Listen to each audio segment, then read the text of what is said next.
አንድ አምላክ በሆነ በአብ በወልድ በመንፈስ ቅዱስ ስም ሰኔ 21 በዚህች ዕለት የአዳምና የዘሩ ድህነት የተደረገባት አምላክን የወለደች የእመቤታችን ቅድስት ድንግል ማርያም የታላቁ በዓል መታሰቢያና በዓለም ሁሉ የቤተ ክርስቲያን መታነጽ መታሰቢያ ነው።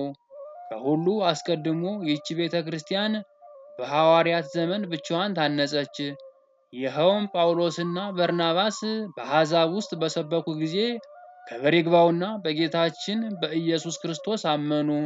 ከሰዎች ቤቶች በቀር ቅዱስ ቁርባንን የሚቀበሉበት ቤተ ክርስቲያንም አልነበራቸውም ነበር። ስለዚህም ወደ ጴጥሮስና ወደ ሐዋርያት ሁሉ ስለ ቤተ ክርስቲያን መታነጽ ጉዳይ እየለመኑ መልእክትን ላኩ። ሐዋርያትም እንዲህ ብለው መለሱላቸው፣ ክብር ይግባውና ያለ ጌታችን ፍቃድ እኛ ምን አንሰራም። ነገር ግን የምንሰራውን እስኪያስረዳን ድረስ ወደ እግዚአብሔር እየጸለዩና እየማለዱ አንድ ሱባዔ ይጾሙ ዘንድ እንዲህም አዘዟቸው። በሱባዔውም ፍጻሜ ክብር ይግባውና ጌታችን መድኃኒታችን ኢየሱስ ክርስቶስ ተገለጸላቸው። ሐዋርያትንም ሁሉ ከየሀገሮች ሁሉ እስከ ፊልጵስዩስ በደመና ሰበሰባቸው። ከእርሳቸውም ጋር ጳውሎስና በርናባስ ነበሩ። ጌታችንም ባረካቸው፣ እንዲህም ብሎ ነገራቸው። ይህች ዕለት በእናቴ በማርያም ስም በአራቱ ማዕዘነ ዓለም አብያተ ክርስቲያናት እንዲታነጹ የፈቀድሁባት ናት። ይህንንም ብሎ ከከተማዋ በስተምሥራቅ በኩል አወጣቸው። የቤተ ክርስቲያኒቱንም ቦታና መሠረቷን ወሰነላቸው። ከእርሳቸውም ጋር የእግዚአብሔር ኃይል ነበረ። የቤተ ክርስቲያኒቱ ሕንጻም እስከተፈጸመ ድረስ ድንጋዮቹ ከሐዋርያት እጆች ውስጥ ይለመልሙ ነበር። ጌታችንም ንዋየ ቅድሳቷን አልባሳቷንና መሠዊያዋን አዘጋጀ። ከዚህ በኋላ ጌታችን እጁን በጴጥሮስ ራስ ላይ ጭኖ በአራቱ ማዕዘነ ዓለም ውስጥ አርሳይሮስ ብሎ ሾመው። ይህም ሊቀ ጳጳስ ማለት ነው። ለሐዋርያት አለቃ ጴጥሮስ ከጽንፍ እስከ ጽንፍ የጳጳሳት አለቃ ይሆን ዘንድ ይገባዋል እያሉ ሰማያውያን መላእክትና ምድራውያን ሰዎች 3 ጊዜ አሰምተው ተናገሩ። ከዚህም በኋላ ጌታችን ሐዋርያትን የቁርባኑን ቅዳሴ ሥርዓት ያከናውኑ ዘንድ ለሕዝቡም ሥጋውን ደሙን ያቀርቡላቸው ዘንድ አዘዛቸው። እንዲህም የሚል አለ።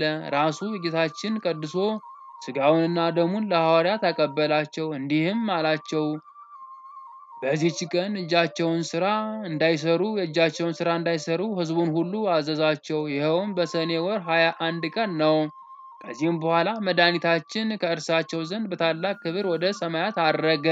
ቅዱስ ባስልዮስም እነዚህን ምሰሶዎች ከዚህችም ቀን ጀምሮ አባቶቻችን ሐዋርያት በዓለሙ ሁሉ ውስጥ አምላክን በወለደች በእመቤታችን ቅድስት ድንግል ማርያም ስም ቤተ ክርስቲያን የሚያሳንጹ ሆኑ። በቂሳርያው ሊቀ ጳጳስ በባስልዮስ ዘመን እንዲህ ሆነ። በእመቤታችን ቅድስት ድንግል ማርያም ስም ቤተ ክርስቲያን በሠራ ጊዜ በውስጡ የእመቤታችን የማርያምን ስዕል ይስልበት ዘንድ ሰሌዳ ፈለገ። ሰዎችም በአንድ ባለጸጋ ዘንድ ስለ አንድ መልካም ሰሌዳ ነገሩት። ቅዱስ ባስልዮስም ሰሌዳውን እንዲሰጠው ወደ ባለጸጋው ላከ። ባለጸጋውም የሰሌዳ ለልጆቼ ነው አለ እንጂ ፈቃደኛ አልሆነም። ከዚህም አልፎ በመድፈር እመቤታችን ቅድስት ድንግል ማርያም ቤተ ክርስቲያን ላይ የስድብ ቃል ተናገረ። ወዲያውኑም በድንገት ወድቆ ሞተ። ልጆቹም ፈሩ። ያንንም ሰሌዳ ከብዙ ወርቅና ዕንቁ ጋር ወደ ቅዱስ ባስልዮስ አምጥተው የአባታቸውን በደል ያቃልልለት ዘንድ ለመኑት። ቅዱስ ባስልዮስም ያንን ሰሌዳ ወስዶ የእመቤታችንን ስዕል ይስልበት ዘንድ ለሰዓሊው ሰጠው። እመቤታችን ቅድስት ድንግል ማርያም በሌሊት ራእይ ለቅዱስ ባስልዮስ ተገለጸችለት። ስዕሏንም በዛ ሰሌዳ ላይ እንዳይስል ከለከለችው፣ ከዓመፀኛ ሰው እጅ ወስዶታልና። እጅግም ያማረ የእመቤታችን ስዕሏ የተሳለበት የሁለት ደናግልም ስዕል የአንዲቱ በቀኝ የአንዲቱ በግራ ሆኖ የተሳለበት ቀይ ሰሌዳ ያለበት ቦታ ነገረችው። ቅዱስ ባስልዮስም እመቤታችን ድንግል ማርያም ወዳመለከተችው ወደዛ ቦታ ሄዶ ያንን ሰሌዳ አገኘው። ወደዚያች ቤተ ክርስቲያን በታላቅ ደስታ አመጣው። ከዚህም በኋላ ዳግመኛ የአንድ ጣዖት ቤት 2 ምሰሶዎች እንዳሉ አስረዳችው። እነርሱንም አምጥቶ በመቅደሱ ፊት ለፊት እንዲያቆማቸው በላያቸውም ስዕሏን እንዲያኖር አዘዘችው። ቅዱስ ባስልዮስም እነዚያን ምሰሶዎች ያመጣው ዘንድ ሄደ። መሰሪያኑም ሊከለክሉት ፈለጉ። ጌታችንም ኃይላቸውን ደመሰሰ። እነዚህም ምሰሶዎች አምጥቶ በቤተ መቅደሱ ፊት ለፊት አቆማቸው። በላያቸውም የእመቤታችን ቅድስት ድንግል ማርያም ስዕሏን አስቀመጠ። እግዚአብሔርም እነዚያ ምሰሶዎች በታች የውሃ ምንጭ አፈለቀ። በውስጧም የሚታጠብ ሁሉ ካለበት ደዌ የሚድን ሆነ። እንዲሁም ከእመቤታችን ማርያም ስዕል በሽተኞች ሁሉ የሚፈውስ የዘይት ቅባት ፈሰሰ። ይህ ሁሉ የሆነ እመቤታችን ቅድስት ድንግል ማርያም ቤተ ክርስቲያን በከበረችበት በሰኔ ወር 21 ቀን ነው። በዚህችም ቀን እንዲህ ሆነ። አንዲት ሴት መጥታ ታጠበች። ወዲያውኑ ሁለመናዋ በለምጽ ተሸፈነ። ቅዱስ ባስልዮስም ወደ እርሱ አስቀርቦ በእርሷ ላይ የሆነውን ጠየቃት። እርሷም የእህቷን ባል እንደወደደችና እህቷን በመርዝ ገድላ እንዳገባችው ነገረችው። ቅዱስ ባስልዮስም ታላላቅ 3 ኃጢአቶችን ሰራሽ፣ ነገር ግን ወደ እግዚአብሔር ንስሐ ግቢ፣ ምናልባት በደልሽን ይቅር ይልሽ እንደሆነ አላት። በዛም ጊዜም ምድር ተሰንጥቃ እንደ ዳታን ዋጠቻት። እርሷም የረከሰች ስትሆን ወደ ቤተ ክርስቲያን መግባትን ደፍራለችና። እኛ ሁላችን የክርስቶስ ወገኖች አምላክን ለወለደች ለእመቤታችን ለከበረች ድንግል ማርያም ለመታሰቢያዋ መንፈሳዊ በዓል ልናደርግ ይገባናል። ስለ እርሷ ለአዳምና ለሁላችን ለልጆች ድህነት ሆኗልና። ይህንንም በዓል ለማድረግ የሚተጋ የተመሰገነ ነው። እርሷን ለመረጣትና ለወደዳት በስጋም እንድትወልደው ላደረጋት ለእግዚአብሔር ምስጋና ይሁን። እኛንም ከእርሷ ከእመቤታችን ድንግል ማርያም አማላጅነት ይማረን፣ በረከቷም ከእኛ ጋር ይኑር ለዘላለሙ አሜን። ዳግመኛም በዚህች ቀን ከምስር አገር ቅዱስ ጢሞቴዎስ በሰማዕትነት ሞተ። ይህ ቅዱስ አስቀድሞ ከእንዴናው ገዥ ከአርያኖስ ጭፍራዎች ውስጥ ነበር። ሰው ሁሉ ጣዖታትን እንዲያመልክ የሚያዝ የዲዮቅልጥያኖስ የመልእክት ደብዳቤ በተነበበ ጊዜ ይህ ቅዱስ ከእርሱ መካከል ተነስቶ የንጉሱን ደብዳቤ ወስዶ ሕያው እግዚአብሔር ልጅ ከኢየሱስ ክርስቶስ በቀር ሌላ አምላክ የለም ብሎ የከሃዲውን ንጉስ የመልእክት ደብዳቤ ቀደደ።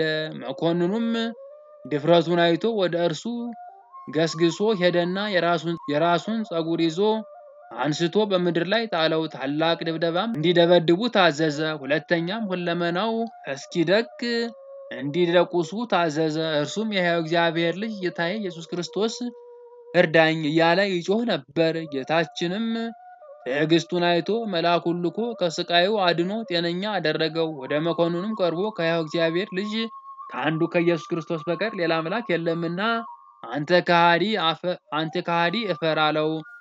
ያን ጊዜም ይዞ ጽኑ ስቃይን አሰቃየው። በመጋዝም መግዞ ሰቀለው። ከዚህም በኋላ ስጋው እንደ ሰም ቀልጦ እንደ ውሃ እስኪፈስ በብረት ምጣድ ውስጥ አብስለው ከከተማ ውጭም ጣሉት። ክብር ይግባውና ጌታችን መድኃኒታችን ኢየሱስ ክርስቶስም ያለምንም ጉዳት አንስቶ ጤነኛ አደረገው። ወደ መኮንኑም ተመልሶ ከሕያው እግዚአብሔር ልጅ ከኢየሱስ ክርስቶስ በቀር ሌላ አምላክ የለምና አንተ ከሃዲ እፈር ብሎ ጮኸ። ይህንንም ድንቅ ተአምር አይተው ቁጥር የሌለው ብዙ አሕዛብ ክብር ይግባውና በጌታችን በኢየሱስ ክርስቶስ አምነው በሰማዕትነት ሞቱ። መኮንኑም ማሰቃየቱ በሰለቸው ጊዜ ራሱን በሰይፍ እንዲቆርጡ አዘዘ። የድል አድራጊነቱ አክሊልንም በመንግሥተ ሰማያት ተቀበለ። ለእግዚአብሔር ምስጋና ይሁን። እኛንም በዚህ ድል አድራጊ ሰማዕት አማላጅነት ይማረን፣ በረከቱ ከእኛ ጋር ትኑር ለዘላለሙ አሜን።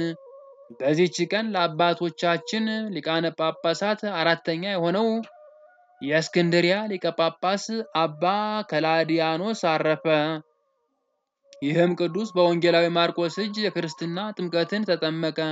እርሱም ዲቁናን ሾመው፣ ደግሞም ቅስናን ሾመው። የቤተ ክርስቲያንም ትምህርትና ሕግ ጠንቅቆ ተማረ። አባ ሚሊዮስም ባረፈ ጊዜ ይህን አባት መረጠው። በእስክንድርያም ከተማ ሊቀ ጵጵስና ሾመው። 11 ዓመት ያህል በቀናች ሃይማኖት እያጸናቸው በትምህርትና በምክር ሁሉ እንደሚገባ የክርስቶስን መንጋዎች ጠበቀ። ልዑል እግዚአብሔርንም አገልግሎ በሰላም አረፈ። እግዚአብሔር ምስጋና ይሁን። እኛንም በዚህ አባት ጸሎት ይማረን፣ በረከቱ ከኛ ጋር ይኑር ለዘላለሙ አሜን። በዚህችም ቀን ሐዋርያው ቶማስ በመሸታ ቤት ባረዷት በአንዲት ሴት ላይ ላደረገው ተአምር መታሰቢያ ነው። በረከቱ ከኛ ጋር ትኑር ለዘላለሙ አሜን። በዚህችም ዕለት ሜሮን የተገኘበት ነው። ዳግመኛም የአስታፍን አጽም የተገኘበት ነው። በረከቱ ከኛ ጋር ትኑር ለዘላለሙ አሜን። ውድ የቻናላችን ቤተሰቦች ለዚህ ቻናል አዲስ ከሆናችሁ ሰብስክራይብ፣ ላይክ፣ ሼር አድርጉ። ለብዙ ሰዎች ይደርስ ዘንድ ደግሞ ኮሜንት ላይ አሜን እያላችሁ ጻፉልን። ወስብሐት ለእግዚአብሔር ወለወላዲቱ ድንግል ወለመስቀሉ ክቡር። ይቆየን።